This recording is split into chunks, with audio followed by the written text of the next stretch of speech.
ஆன்மீக நண்பர்கள் அனைவருக்கும் அன்பு கலந்த வணக்கங்கள்.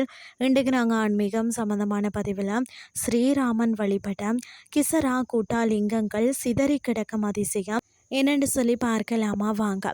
தெலுங்கானா மாநிலத்தில் பார்த்தீங்கன்னா ஹைதராபாத் அருகில் இருக்கக்கூடிய கிசாரா கூட்டா அருள்மிகு ராமலிங்கேஸ்வரர் திருக்கோயிலின் தல வரலாறு கேட்போரையும் காண்போரையும் பார்த்தீங்கன்னா மெய் சிலிக்க வைக்கக்கூடிய ஒன்றுன்னு சொல்லப்படுகிறது. என்னென்னு சொல்லி பார்த்தீங்கன்னா ராவணவதம் முடிந்ததுக்கு பிறகுதான் தன் பிரம்மஹத்தி தோஷம் நீங்கணும்னு சொல்லி ராமபிரான் இந்த மலைக்குன்றில் சிவலிங்கத்தை பிரதிஷ்டை செய்ய விரும்பினாராம். அதற்காக பார்த்தீங்கன்னா காசியில இருந்து லிங்கம் கொண்டு வர ஆஞ்சநேயரை அனுப்பினாராம். ஆஞ்சநேயரின் கோபமும் 101 லிங்கங்களும்னு சொல்லப்படுகிறது. என்னன்னு சொல்லி பார்த்தீங்கன்னா குறித்த சுப நேரம் நெருங்கியும் ஆஞ்சநேயர் வராததால் ஈசனே ராமருக்கு ஒரு சுயம்பு லிங்கத்தை வழங்கினாராம். அதே ராமர் பார்த்தீங்கன்னா பிரதிஷ்டை செய்ய தாமதமாக வந்த அனுமன் தான் கொண்டு வந்த 101 லிங்கங்களை ஆவேசத்தில் மலை முழுவதும் வீசி எறிந்தாராம்.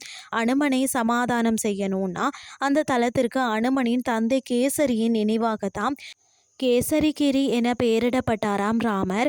அதுவே இன்று பார்த்தீங்கன்னா கீசரா என்று அழைக்கப்படுகிறதாம்.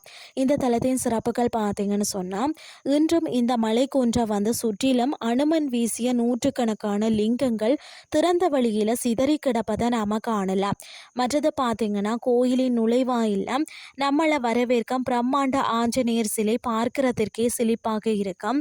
ஒரே வளாகத்தில் ராமலிங்கேஸ்வரர், லக்ஷ்மி நரசிம்மர் மற்றது சீதா ராமபிரான் சந்நிதிகளை தரிசிக்கலாம்.